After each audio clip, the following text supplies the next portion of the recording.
Coming to you from the Black Swan Media Studios, this is Fireside Chats, talking to the real difference makers in the world. Now, here is John Crump. Well, it is Thursday, and that's one day closer to Friday, so that has to be a good thing. I'm not going to be commenting on what's going on with NRA, so don't even ask. I have a new audio podcast that is going up. So the podcast is going to be an audio form across all spectrums right now. You can go to podcast.crumpy.com, and you can go ahead and check out the audio podcast right now. The first one is episode 101 with the PPU Jew. Before we get into anything, I just want to say hi to Rich out there. How you doing? I just want to say thank you to Gun Critic. Gun Critic is what is making this podcast possible right now. They have come on as a sponsor through the end of this week, and I really can't say enough about Gun Critic. Gun Critic is also the company that saves gun streamers. So really, really great guys over there. You can go visit them at guncritic.com and gun streamers. Gun Critic is basically like a Rotten Tomatoes for guns, and I love it. I mean, it's helped me out whenever I want to purchase something. I check out Gun Critic because I can see an aggregate of all the reviews coming together, and it's a great place. Just want to remind everyone that Super Chats are open, and you can get a patch. Today's patches is we have the GOA patch there. We have the standard My patch, the quarter for Tyrants. And for $10, you can get this bad boy. And for $25, Super Chats, or also my Patreon, patreon.com/ you can get, for $20 on Patreon and $25 here, you can get a signed book. The $5 is to cover the shipping. Rich, you will have your sign because I'm gonna in a couple. Yours is already pulled out, and just me and Bella. All proceeds go to help my niece Bella, who is fighting against DIPG, which is an aggressive form of childhood brain cancer. All Patreon, all Super Chats, everything go to her. And now I want to bring a guest fresh off his Vice appearance, and I think a lot of people might have questions for this guy. In fact, I saw a post today where people were questioning whether he is for real or he has ulterior motives, whatnot. And instead of just letting people guess and talk in comments, I decided I was going to have him on the show, and we will see. I mean, you can ask him questions and everything else, and also talk about some misconceptions maybe that are out there. So without further ado, I want to bring in Mr. Mike Dunn. Hey, how's it going, John? What is up, Mike? So, Nothing. this might not be a fluffy interview because there might be some tough questions, but I think you can handle it, and I think that you understand why everyone wants to get these questions answered. Yes, sir. Totally. I have a lot of the questions answered for myself, but there's people out there that don't. So we can go ahead and address some of these right now. All right. Sounds good. Let's start out with who you are. Give us a little rundown of. Okay. So as all of you know, my name is Mike Dunn. I'm 19 years old.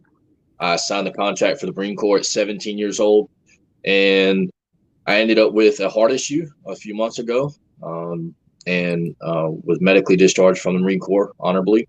And I'm a patriot. I love guns. I love freedom. I love America. And that's about the best background and a little bit about myself as summarized as I can make it. All right. And for Rich out there, I'm going to play our new jingle for every time one of our new jingle.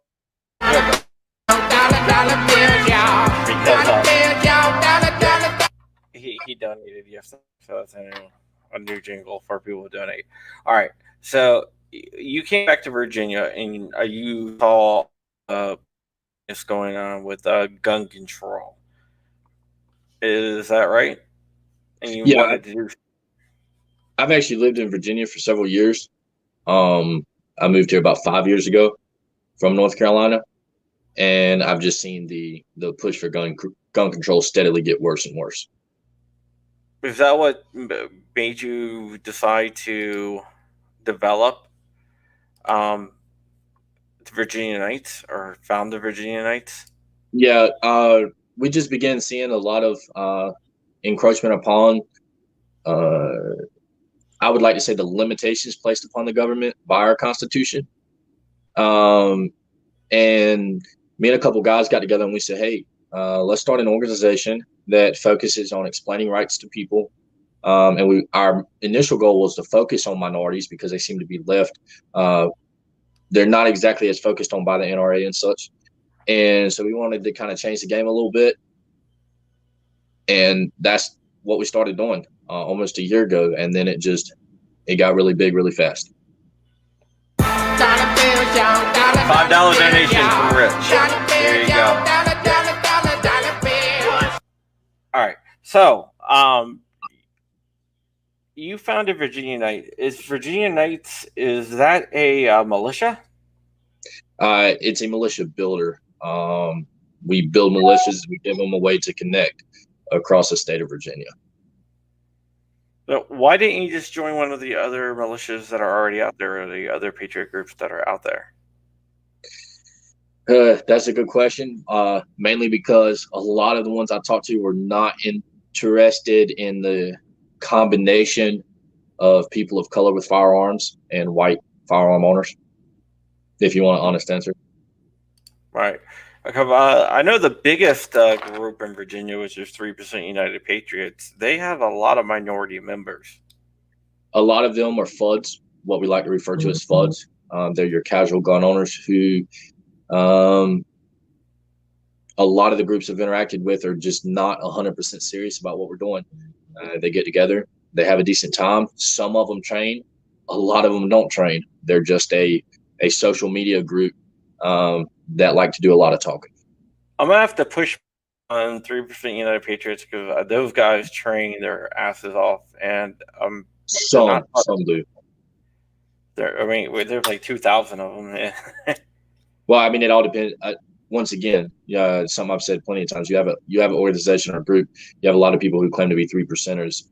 Well, they're not 3%er. They're not the 3%ers. They're actual group that works on it. So I'm gonna have to push back on the FUD thing a little bit because they're not really FUDs. And I wasn't 100%. I wasn't 100% sure who you were directing that towards. That group is definitely not. They run ARs. They have special operations people, and I wasn't sure exactly who you were speaking of. I thought you were speaking more of just the 3%ers in general, or the people in Virginia who identify as, hey, I'm a 3%er. Yeah, and most of the people in that group are vets. I just wanted to throw that out there so people don't. Okay, I appreciate that. Yes, sir. Talking about that group in particular, because I can tell you right now, they're definitely not buds, and they're well trained. Okay. Yeah, we actually have a couple guys we work with that are 3%ers in Virginia, but I'm assuming you're speaking of a 3%ers of Virginia group. So I wasn't exactly sure. It's 3% United Patriots of Virginia. Okay, thank you for the clarification. Yeah, there some, but you're right. There are some that just claim to be 3%ers, and they don't do anything talk on Facebook, and that is a real problem. We have to get these people motivated.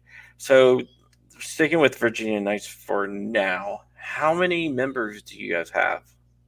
The last time we counted, before our social medias were taken down and our privatized list that we have of people who have sworn the oath and become involved in the organization, we had right at 8,000 people.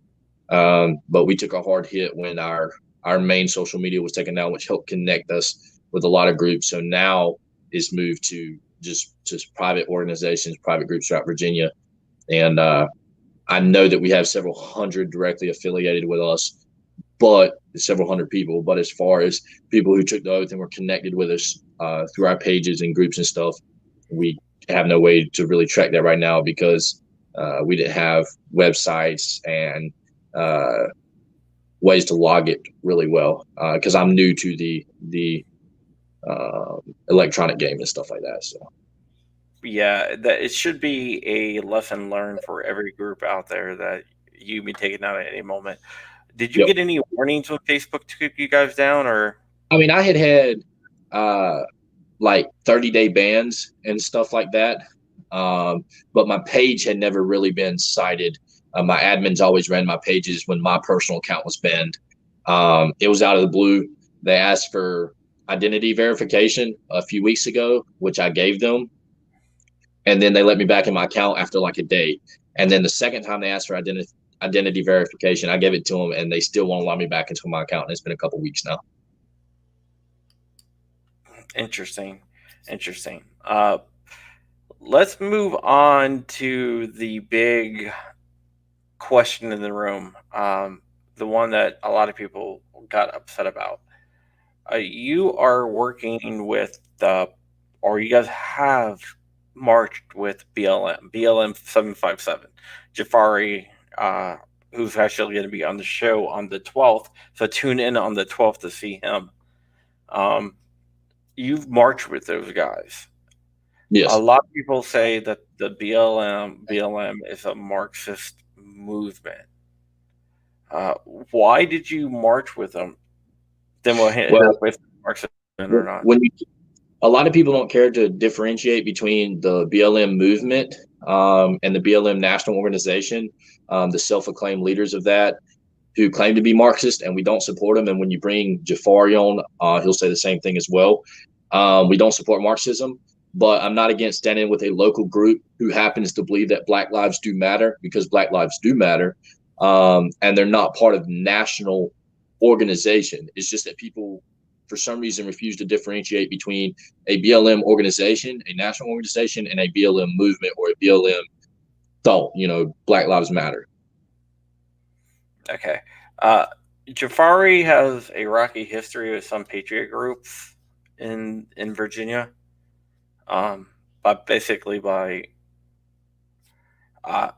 turning on them when it was most convenient. Yeah. I look at it like this, man. The enemy of my enemy is my friend. If he's standing with us, I'm gonna stand with him. What happens. I've learned in my short time involved in this game of politics, basically, that anybody can turn on you, from your closest friend to someone that you weren't supposed to unite with in the first place. He stood with us on July 4th in support of what we did, and in defiance of Governor Ralph Northam, as we flaunted multiple firearms that we weren't supposed to have within city limits, as a way of physically not complying, instead of just chanting, "We won't comply." And he stood with us, and I had no issue standing with him on particular subjects and particular things. I'll be at the Black Gun Rally there on the 15th. I'll probably be speaking there. If he turns, he turns. It's just a break of the game. And I'm sure you understand that yourself. Yeah. I've been invited to speak there. I will not be able to speak there. My niece is in town, the one with the IPG, so I'm going to spend every waking moment that I can. Hey, I get that, brother. Much respect. But yeah, Devin Perkins will be speaking there, and Maj Toure will also be speaking there. I just won't. So GOA and three up will have representation there. So let me get up. This is a question that a lot of people want to answer. Do you support? Are you a supporter of the Black Lives Matter movement? And I say movement to differentiate between Black Lives Matter movement and the national organization. So let me first start with the movement. I'm a supporter of the fact that Black lives do matter. However that may be taken, it can be taken how it is. Something I've learned personally and you can take this how you would like, but a lot of people who sit online and listen to the news, they're taught to think a certain way about somebody else or some other group. I've been at the protests. I've been a part of multiple protests, and I continue to see white college kids who identify as Antifa or claim to be Antifa adherents trashing stuff, and the Black Lives Matter protesters catching the flack for that when they have strived to be peaceful. I have worked with Black Lives Matter protesters who the very thing they continue to say is, we want to be peaceful. We want this to be peaceful. And then some white kid who is in college and spoiled and has nothing better to do bust a window. So when you ask me that question, I support the fact that Black lives do matter. Sitting here, and I support the people that I have personally worked with and stood with. That's the best way I know how to answer that question. Do you support the organization? Say that one more time. You broke up on me. Support the national organization, Black Lives Matter. No, I've made it clear multiple times that the national organization with their self-acclaimed leaders claim to be Marxist. I believe one even went so far as to say they were trained Marxists. I've said it before, and I'll say it again clearly. I do not support the ideology, and I do not support the national organization. All right. That seems pretty clear. Yes, sir. You are a self-proclaimed Boogaloo Boy. Correct. Yes, sir. What is a Boogaloo Boy? A lot of people say that it's a different thing. The Boogaloo in and of itself is an ideology. It's a belief system. As far as me being a Boogaloo Boy, it just means that I believe a revolution is coming, and I believe people should be prepared for it. And I believe in freedom. I'm sick of a tyrannical government, and I'll stand alongside anybody that is attempting to cast aside the chains of a tyrannical government. And so the word Boogaloo, the term Boogaloo Boy, has been defined differently by multiple people, multiple groups, multiple organizations. But for me, it boils down to the fact that I support freedom. I'm 100% against tyranny. I'm for all of your rights all of the time, and I'll support that 1,000%. That's what it means to me. All right. So you believe that there's a civil war coming? Would you consider yourself? I didn't say civil war. Okay. I said revolution. Yes, sir. Revolution. Yeah, there is a different. Well, tell everyone what the difference is. Okay. So a revolution is focused on, especially if we go on the physical lines, a revolution is focused on a more alongside of government, fighting against government, and a civil war is just fighting amongst the people. However, and I don't know how to put this, John, the best way, but I feel that if a revolution does take place, it's going to appear as a civil war because you're obviously going to have party differences and stuff. But the intention is not a civil war. The intention is facing off with the government. All right. So would you consider yourself anti-government? No, sir. I'm not an anarchist. I just believe in extremely limited government. All right. Let's say a revolution breaks out. Who's going to be on what side? That's the question that everybody asks and nobody seems to have the answer to. It's something that you just have to see when it gets there. It's like the question of what happens after a revolution, and what takes place. Nobody really has a definitive answer for that. It's something that you're just going to have to see and find out. My goal has been uniting people, casting aside the party lines that we're continually confined in, uniting to face the government and say we're sick of the crap, the junk that's going on in our government. And I think it will blow some people's minds when it really comes down to it. Who can unite against the elitists that run us right now? Yeah, I'm not revolution. I'm for restoration. Say that one more time. I lost you because somebody started. Yeah, I'm saying I'm not for a revolution. I'm for restoration. If that makes any sense, restoration of our Constitution. I believe that revolution can still be headed, or civil war, whatever you want to say, can still be head off. I think every day it's getting more and more unlikely that we will be able to head off the revolution. So let's say if you had your druthers and you could kick off the revolution tomorrow, or you can work on still trying to avoid a need for a revolution, what would you do? Would you just go ahead and kick it off? Do you think we're so far gone that we cannot avoid it and it's going to happen? So go ahead and get down, or do you believe that we can avoid it? Hold on one second. My audio. All right.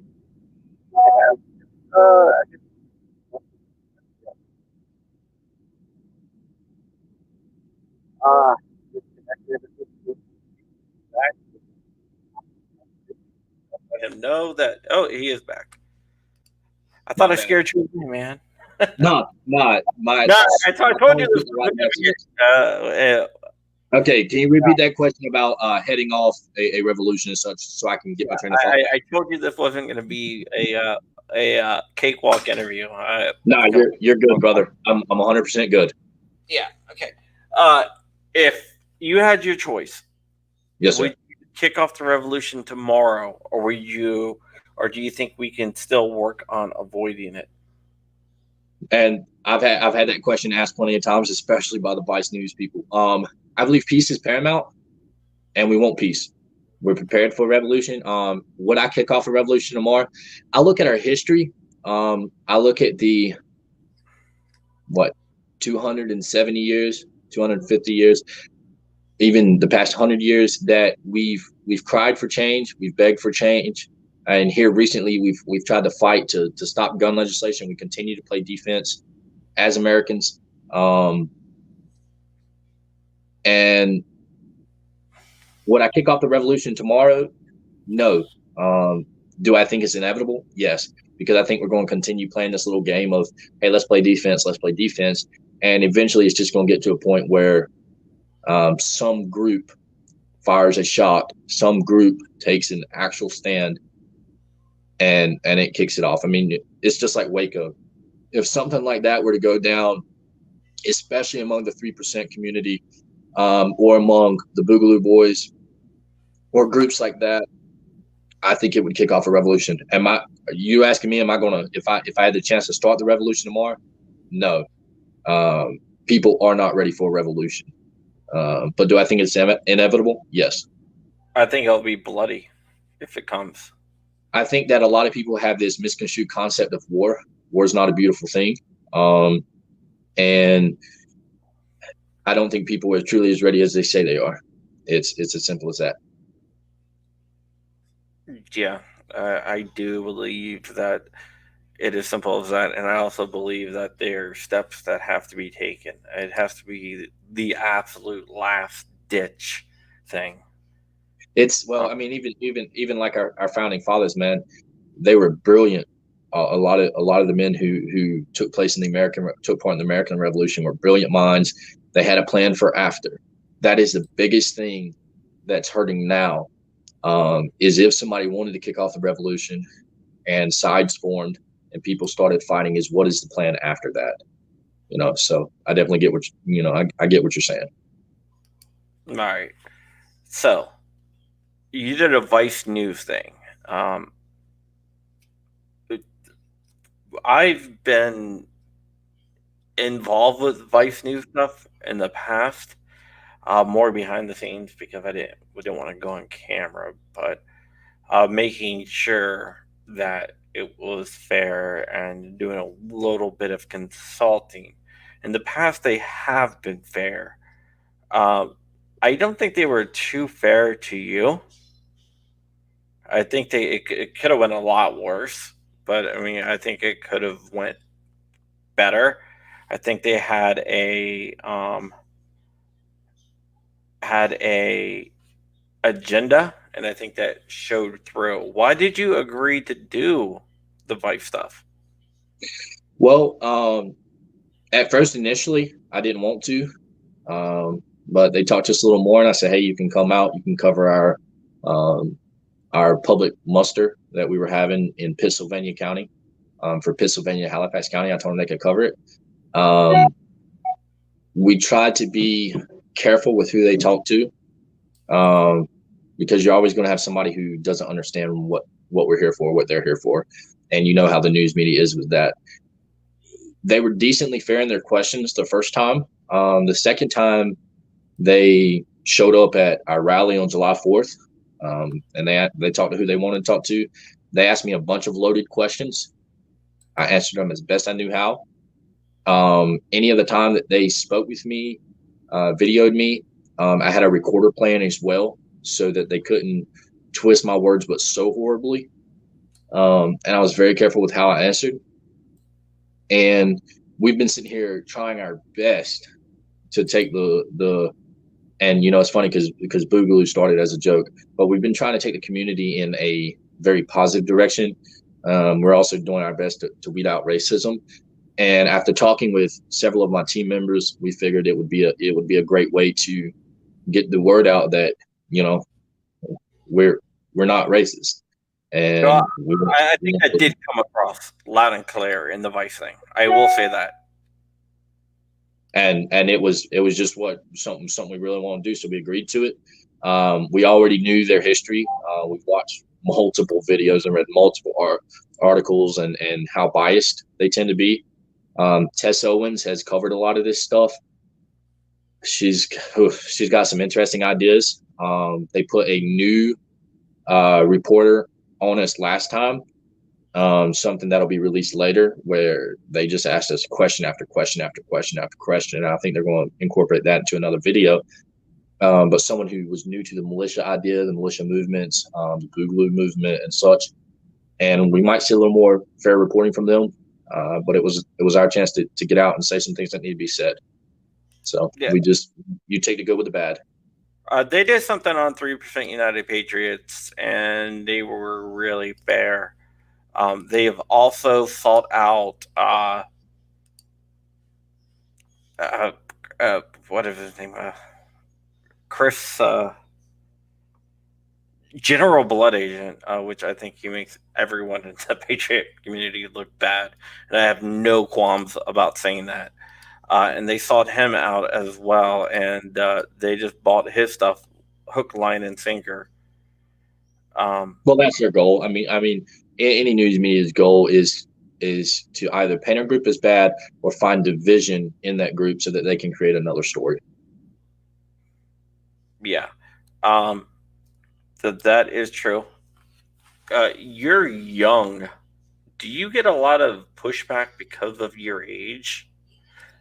As far as support, question here, I got some questions out there for you. Okay. As far as support groups, a lot of the people that support me or that support the Second Amendment, I've had no issue as far as the age is concerned. The haters, that's one of the first things they love to attack is my age. And I'm talking about people that are anti-Second Amendment or anti us having AR-15s, 40-round mags, 60-round drums, etc. They love to attack my age first. But as far as the people involved in the Second Amendment movement, personally, I've not experienced an overabundant amount of hatred for my age. Right. Corey wants to know what you think of us threepers. All right. All right. I'm trying to figure out what the video is doing because it's swapping back and forth from you to me to you to me. Oh, I'm doing that. Oh, okay. I was confused for a second. Sorry. Okay. What do I think of the 3%ers? And I said that a while ago, a little bit ago. I think the 3%ers have been overrun with a lot of people who aren't, and I'm talking about 3%ers in general, who aren't willing to actually do what it takes. I've met some great 3%er guys. I think some of them are serious. But I think with my personal experience, I think they've become overrun with a bunch of casual gun owners who want to have a group to socialize with. And it's sad because I've met some great 3%er guys that are not racist. They're willing to do what it takes. They're veterans. But also at the same time, I've met a lot that are just your casual gun owners. I have nothing against the 3%ers in general. It'll just be interesting to see who stands where when that day comes. It's definitely interesting. I think that answers their questions. Would you consider yourself a 3%er? Well, the concept for 3%ers, and correct me if I'm wrong, comes from the fact that they believe that 3% of the colonials stood up to fight the British. Is that correct? Yeah, kind of. Yeah, I know people are going to say, "Oh, that's not true. It wasn't 3%." But yeah, that's kind of the But that's the idea. concept. Yeah. Make the Um, make the difference. It's started by Mike Vanderbro. Actually, started the concept. Mike was a great guy. He passed away a couple of years ago. I guess about like 3 4 years ago now. Which wow, it's a long time. But he actually started the concept through his blog, the Sipsy's Irregular, Sipsy's Irregular, and it spread from there. The whole idea. But yes. I got it. Yeah, I'm as far as considering myself a 3%er, that's hard for me to answer because at the end of the day, I know that the serious 3%ers are going to align with people like me and other like-minded patriots of America. But as far as considering myself a 3%er, I mean, I'm not part of the organization. All right.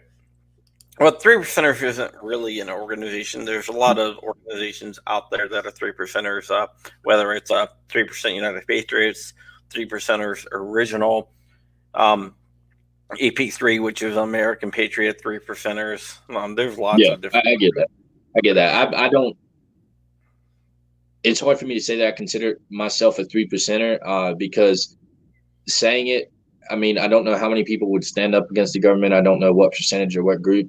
I obviously know which side the serious 3%ers are going to be on, and I know which side we're going to be on. And a lot of our motives align. That's the best way I know how to answer that. I'm not sitting here saying, hey, I'm not a 3%er because I don't like them, but neither can I say I am a 3%er. You understand what I'm trying to say? Yeah. Would you consider yourself a leader? I know these questions are rapid fire. No, you're good. I want to get these questions out because these are the questions I see asked about you on forums and Facebook groups and just comments everywhere. So, would you consider yourself one of the leaders in the Boogaloo movement? The Boogaloo movement has no leaders. You know, a lot of us like to hail Duncan Lemp because he was murdered. So no, I wouldn't consider myself a leader. A representative that's widely accepted by a lot of Boogaloo-minded individuals. Yes, I would consider myself a representative. And there's been people that have brought up the idea of organizing a little more and creating leaders. But the Boogaloo movement has no leaders, so no, I'm not a leader of the Boogaloo movement. Yeah, I don't think the Boogaloo movement having leaders would be bad. Have you ever seen my rifle, my Boogaloo rifle, the Boogaloo? No, I haven't. Let's check it out. But there you go. Oh, beautiful, man. I like it. It's KA Customs did it for me. Yeah, I like it. Yeah, I'm banned from Instagram as well, so I kind of can't see anything right now. Okay. Here is another question. Back on the 5th or 6th of July, and actually later than that, there was a Black Lives Matter march, and you marched with them in Richmond. The 25th of July. 25th. There was a lot of bad stuff that went down. A lot of rioting afterwards. Yeah. The mayor of Richmond said it wasn't the Black Lives Matter movement. It was the Boogaloo movement that infiltrated the Black Lives Matter movement. What is your response? For one, there was only 2 of us Boogaloo boys there that night. And my face was shown clearly. I didn't hide my face. I will support the mayor in saying that it was not a lot of the Black Lives Matter activists, the people of color who were marching on the front line with me. I also will state that I left at 10:50 p.m. from that. There was an Antifa crowd marching behind us under a flag. Some altercations began taking place because I'd rather spit on Antifa than look at them because they continue to cause trouble here. Obviously, we're all anti-fascist. The majority of, we're not for fascism. But these kids are college kids, and the majority of them are fools and are bored, so they have to trash stuff to get their little bit of excitement. So there was some altercations when we found out they were behind us in the crowd. They were dressed all in black, had their faces covered, but you could tell they were white kids. And we decided to part ways from that for up to that point, it was a peaceful march, peaceful protest, very well organized by whoever was running it. We stood in the front with the BLM 757 group and Queen, who was part of the viral photo that's been passed around quite a bit. And we left at 10:50 p.m. After that, I was eating McDonald's probably 11:20, almost 30 miles outside of Richmond, and stuff started hitting the fan. Somebody set a dump truck on fire. It was declared an unlawful assembly, if I remember correctly. They began smashing windows, stuff like that. It was totally ridiculous. But I can verify that a lot of it is not these BLM activist groups. It also wasn't Boogaloo Boys, because the one guy that was with me, we were the only Boog Boys there, and we left before any of that stuff started. So what do you think the mayor blamed you guys? Say again, come again. What do you think the mayor blamed you guys? I believe that he needed to validate his own position, because he has a lot of hate in Richmond, and I believe it was a chance for him to say, hey, I'm a mayor, I'm a black mayor, and I'm gonna call out white people. And he looked for the most readily visible group he could call out, which was two white guys marching on the front alongside of BLM 757. And that's what he went for. He has no proof. There is no videos. There is nothing that could incriminate us, because we weren't even there when that stuff took place. He also failed. He needed somebody to blame besides VCU kids. Yeah, I think it was mostly Antifa that did all the rioting there to begin with us, like Seven Hills Antifa. Oh, don't even get me. And I need to send you some pictures later, because we stopped several things from happening to private businesses and buildings as well. And I say that clearly, and I'm not ashamed of it. They pepper sprayed a black female that was with us. The first words out of their mouth, these Antifa white college kids, the first words out of their mouth was, "You're standing with Mike Dunn." That's how much they hate me, and I'm proud of it, because I have nothing but disgust for them. Yeah, I'm on their list too, so I wouldn't really worry about it. Yeah.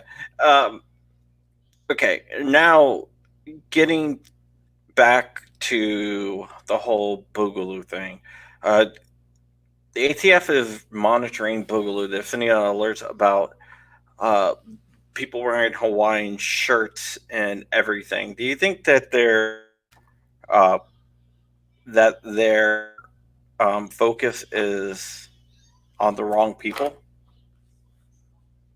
Yeah.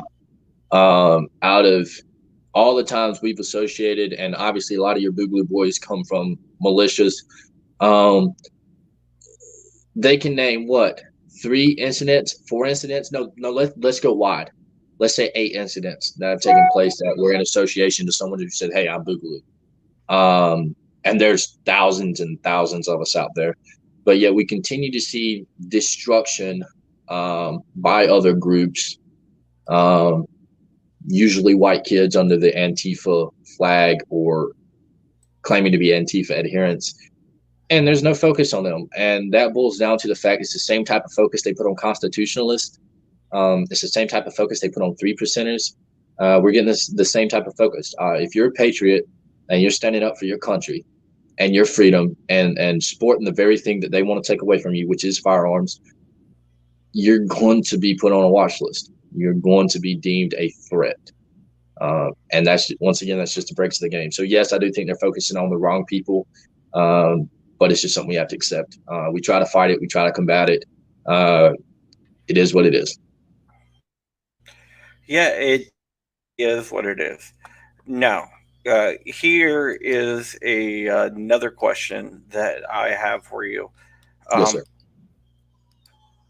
When Facebook took down all the Boogaloo stuff, do you think that was because of pressure from the left to take down like any groups that are not left leaning? I think that we've seen that repeatedly across social media networks. First of all, I'm going to say that the Boogaloo is neither left nor right. A lot of the Boogaloo adherents are neither left nor right. A lot of them are libertarians, or what they consider themselves to be centralists. But for some reason, they like to paint us as alt-right or far-right, which we're not. We're not alt-right. I have some ideas from the right. I have ideas from the left. A lot of the people I work with, they have ideas from both sides.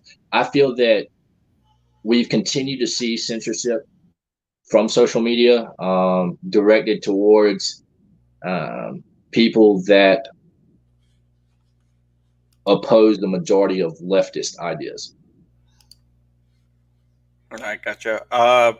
Question from Chris Ramos. Do you have any association with the people that were arrested in Vegas a couple weeks ago?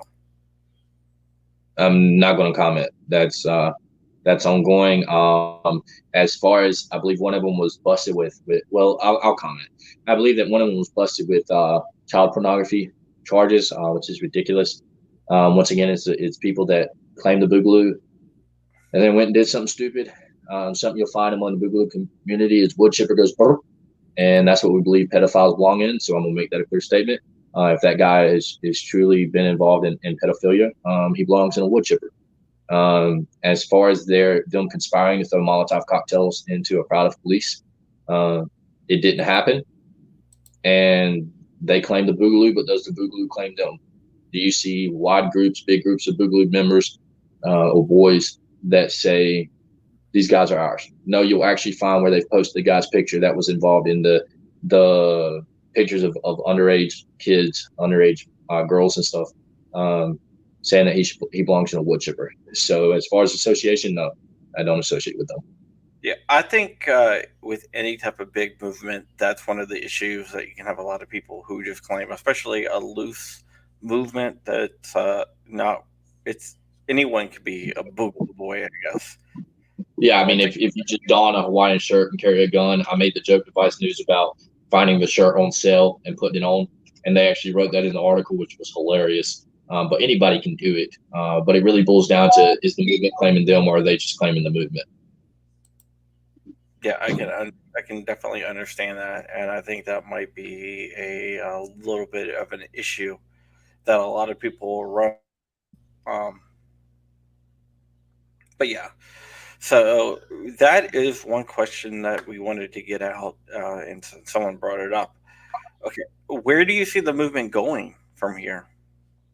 So I work directly in a group, and I won't state what platform it's on because it's kept very hush hush. But there's about 800 members, and they're working on turning it into more of an organization-like thing. And as far as seeing a direction for it, it's really meant to be a last line of defense against the government. I see the chance of a party.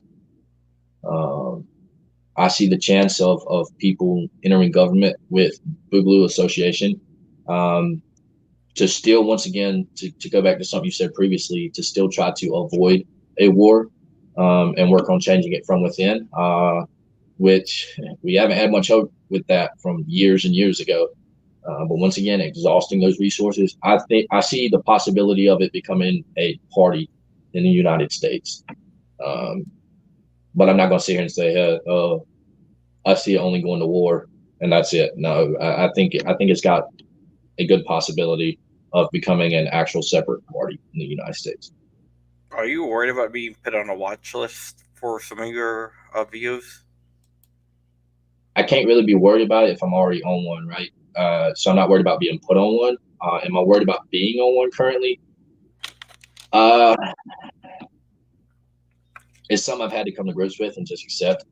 I know I'm watched, and there's been times that I've sat here and thought, man, I'm 19 years old. I want to have a life. I want to make a difference. But at the same time, I signed the contract with the Marine Corps at 17 years old, knowing that I could lose my life any day. And it's just something I've come to grips with. So am I worried about it now? No, not really. It happens. Once again, I go back to saying it is what it is. Yeah, it definitely is.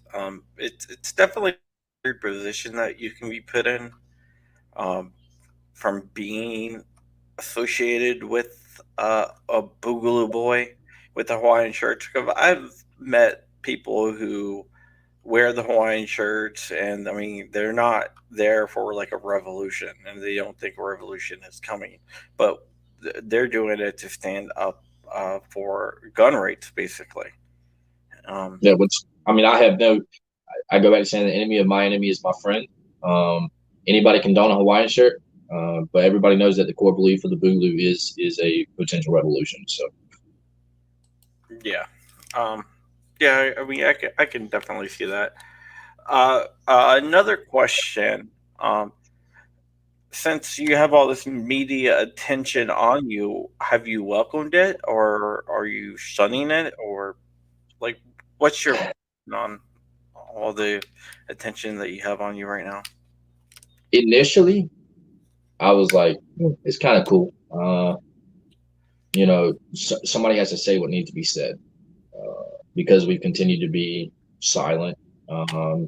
We do our work behind the scenes, and I'm gonna give credit to Philip Van Cleve of the VCDL, someone I do admire. He's doing a lot of good stuff. But once again, there's a game of politics, and I don't care to play that game of being political. And you can be involved in politics and not be political, if you understand what I'm saying. So when the media started, at first I was kind of like, it's kind of cool. And then I realized, hey, it can be used as a tool. And it can be used to say what needs to be said without playing the politics game. Now, sometimes interviews that I get calls for them, and I'm like, I'm not really interested. And then all the times, I guess I could say I'm neutral on it. I'm not someone that's like, oh man, let's do it. And neither am I someone that rejects every call that I get for an interview. So I guess I could answer that question by saying I'm neutral on it. You're neutral on it, but that's fair. That's fair. Okay. Here is a situation that is a possibility, and you get red flagged. Yes, sir. Which is a possibility. I don't think that's anything groundbreaking that I'm saying, and I think you probably think the same thing. What would happen? Yeah, what would happen if you get red flagged? What would you do? I mean, you get all your guns taken away and everything. Is there a plan for that? Any type of contingency plan if you get like thrown into jail because they think you're a threat? Do you have any plans to contend with that? As far as the red flag goes, anything like that is probably going to go along with a no-knock search warrant. My goal as far as myself, which I move around quite a bit, I stay in several different places. But my goal with that is to hold them off. If they enter my house, if I'm able, I have plans concerning that, is to hold them off until help can arrive. I've got boys on standby that would be here, be at any place I'm at within an hour, 2 at the most. I can keep them out of my direct room, and hold them off while I wait for a lawyer. And I'm willing to discuss this. It doesn't bother me because I know they already know this stuff. So obviously they're probably going to have different plans. So I definitely have plans as far as being no knock. It's definitely a possibility. As far as going to jail, I have lawyers, and I've got really good friends that I count on. I know that if they red flag me and somehow got me and put me in jail, that I would have people show up at that jail. And I even have people that would be willing to do something about it. And I love that. It's awesome. But it's also a scary thought too, at the same time. I'm willing to accept whatever comes my way. I'm willing to continue standing for freedom. I do not fear jail. I do not fear prison. I'm still going to stand up for what's right. So as far as having a plan, I have several plans concerning several different situations that I could be put in. Either way, I accept the outcome because I chose to walk this path, and I'll deal with the repercussions of walking this path, regardless of what that may be. Very, very well thought out question. It seems like you've thought about that for a while. Yes, sir. I mean, it's something from the minute I understood that I was possibly under investigation to knowing that I'm definitely on a watch list. It's something I've had to come to accepting terms with. You keep on saying a watch list. What type of watch list are you on? there's plenty of watch lists out there. But I mean, I'm a Boogaloo Boy. I'm decently well known. I'm sure I'm considered a threat. So as far as what type of watch list am I on, how many do they have? I'm sure I'm on one of them at least. So, have you had anybody tell you that you are on a watch list, or are you just I've been. assuming? Well, I look at it like this. I've had the FBI interview me, so it stands to reason that I'm on a watch list. Tell us about that. I didn't know about that. I'm going to refuse to comment, just like I did with Vice. Just know that they are there, and they do talk to you. They do listen, and the feds love to make contact with somebody they deem a potential threat. Interesting. So they've deemed you a potential threat, though. I mean, I'm a Boogaloo Boy. That's considered a threat. So, are you a threat? This is one of my last questions. I'm a patriot, and the same thing I told Vice News, and the same thing I've told many people is, sadly, being a patriot and standing up for freedom gets deemed you a terrorist. Gets deemed you a potential threat. You're considered a potential threat. If that's what I'm deemed, for standing up for freedom and standing up for America and loving my country, and believing in people's rights, then I accept that name proudly and with honor. So, am I a threat? I'm a threat to tyrants. And I hope that anybody who watches this, John, I hope you yourself consider yourself a threat to tyranny. I hope you consider yourself a threat to tyrants, because one day when I do die, whether I die peacefully, whether I get killed, whether other things take place, I want to be known as the young man who hated tyranny with a passion. And if that means that I'm a threat, then yes, I am a threat to tyranny. And regardless of whether it's just me or the ideals that I preach or the freedom that I believe in, we as patriots, we as Americans, are a threat to tyranny.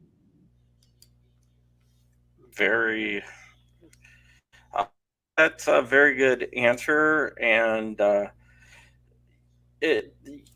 I know you have to walk a fine line. Yes, sir.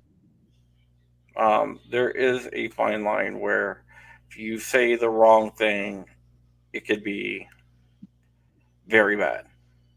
Could be. Yep. Yeah. So I understand what you are saying. I just want to throw this out there one more time for anyone who goes. We got one patch left of these for $10 super chat donation. Or $5 can get you either that one. We have one of these left, and we have a bunch of these left.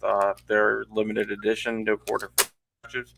$5 through super chats or my Patreon at patreon.com/John Crump will get you one of those. And all money goes to Minnie's Bella. We also have a PayPal at paypal.me/JohnCC.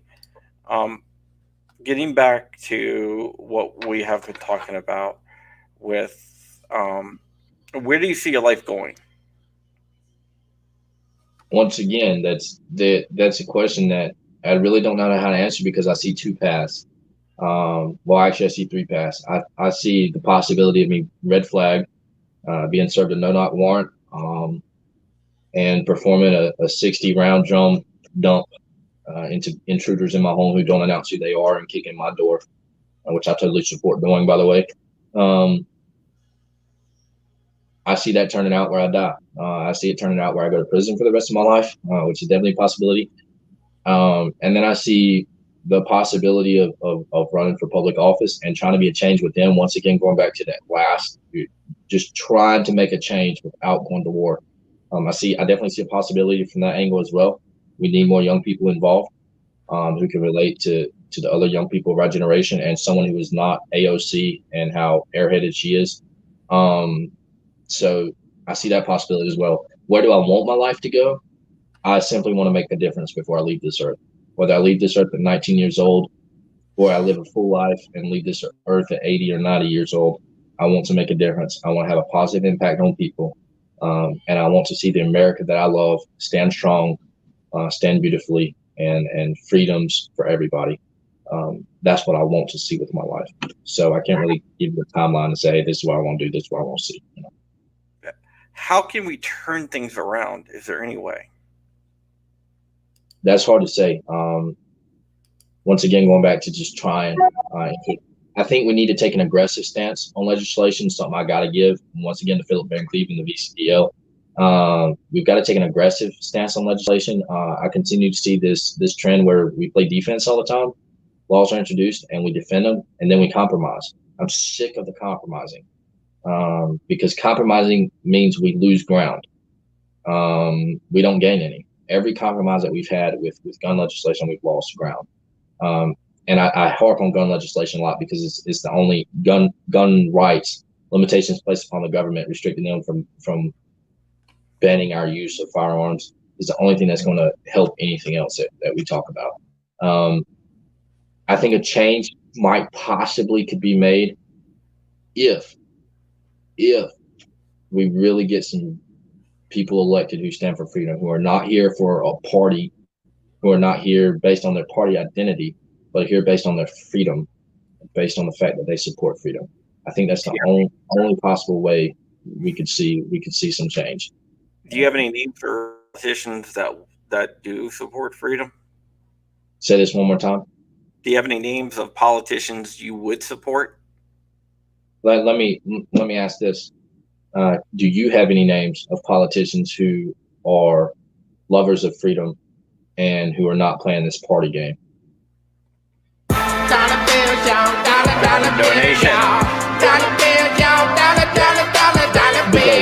Because almost I would say not at least 95% of the politicians in office are playing a party game. They're there to act tough, and inevitably, especially on the right, compromise. So no, I'm not going to sit here and name a politician and say, hey, as far as at your local levels, your state levels, I will say that Jo Jorgensen has some brilliant ideas. She's running for president on the Libertarian ticket. I won't sit here and say, hey, I endorse her, I support her fully. She's got some great ideas, and she doesn't really care what anybody thinks as far as being against her or hating on her. I respect that, but you'll find that the majority of the people involved in our politics are playing a party game. John Parsons gave us $10. Do you want this patch? It's the last one left, John. It's yours if you want it, or you can get a 2-pack. I know you already have one of these, but you can get a 2-pack of these too. Just let me know. Either one is yours. I think Rand Paul is a good candidate out there. I'm watching him, and I'm learning. Keep an eye on him. I would have to agree with you. Sorry, it's my lawyer. I have lawyers calling me. Yeah, it's a good lawyer, a very, very good lawyer. He probably has something, a story or a lawsuit or something like that. So I will call him back after that. We are almost done here. All right, John, I'll get your address from the patches. I'll get this out to you. So John is getting that patch. There's no more of these left. Which is in green. So there you go. We still have this one left for $5, and we have plenty of these left for $5 too. This is my own design here. No quarter for tyrants, because Virginia's motto is 6 semper tyrannis. So, thus always to tyrants. I like it. Yeah, so it's kind of like a pirate talk for that. With the it was actually Roger Frame's idea for the pirate flag. He said you got to make a pirate flag. Kind of combined his idea with my idea and the Virginia state flag, and got that. All right. I will let you go here. I want to thank you so much for being on the podcast. Thank you for having me. The audio version will be up shortly tonight.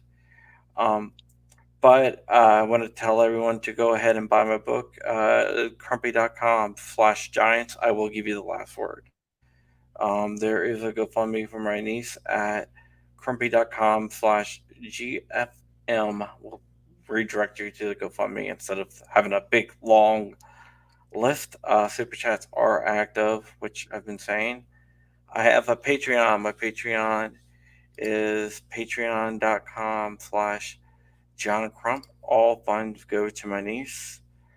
If you want to join GOA, you can go to gunowners.org/black swan-media, and you can go ahead and join up. We have a Facebook group at facebook.com/group/GOA. As I said before, oh yeah, by the way, if you go to blackswantactical.com and use code Liberty, you get 10% off. We are sponsored by Gun Critic and Gun Streamer. You can go to gunstreamer.com or you can go to guncritic.com there. That is all I have. I just want to thank everyone out there for watching. I'm going to have Mark Robinson on probably next week. Jafari Jones. I have someone from the Daily Caller tomorrow, which would be interesting. You can follow me on Instagram and Facebook at Real John Crump. Hit that thumbs up and always subscribe. And Mike, you have the last word. I just want to say thank you for having me on. It's been good, and I want to encourage people out there that if you know a young person involved in the 2A fight, encourage them. Give them constructive criticism. Don't sit there and tear them down and tell them they're no good, they're not worth it, they're stupid, they're young. Give them some constructive criticism and build them up because they need it. I need it. We all do, because we're the ones that's going to continue this battle after you're gone. Well, I support you, and I'm there for you. So. I know, John, and I definitely appreciate it. And we'll be in Richmond on the 18th as well. We'll be meeting at the Capitol. We'll probably march to the VCU Center where the special session is taking place. I'll have plenty of words for Ralph Northam and say some things that need to be said. Hope people come out being part of it. And just remember, sic semper tyrannis, thus always to tyrants. All right. That is good. I just want to remind everyone, I know I'm going to give you the last word, and I will give you the last word. No, you're good. You're good. But right now, there's been a lot of stuff going around about like certain gun control bills being introduced during the special session and everything else right now. I just want to say we don't know what's being introduced. I don't want to be the boy that cries wolf. So I just want to throw that out there. We're not sure what's going to be introduced, but it is possible that there's some type of gun control introduced. We just don't have any sign of that right now. And it might be because of the whole Corona thing and the whole cop thing. Come sit over here. Okay. That there might not be, but we don't know for sure. But we will find out, and I'm going to give you the last word here. So say bye, say hi. How can people follow you? How about that? Sadly, my Facebook got taken down, but I'm on YouTube under Mike Dunn. Just type in Mike Dunn and select the channels option. I'm on Twitter at MD, as in Dunn, Freedom Booms. I just started a Twitter account. Already amassed quite a few haters on it from the local Seven Hills Antifa and such. But I look forward to seeing whoever comes out on the 18th. And regardless of whether we cry wolf or not, Governor Northam is a tyrant, and it's our duty as American citizens to stand against him. He's guilty of treason and breaching the Constitution. So I love every one of you. Thank you, guys. I just don't want people saying, hey, you said there's gun control, there's no gun control.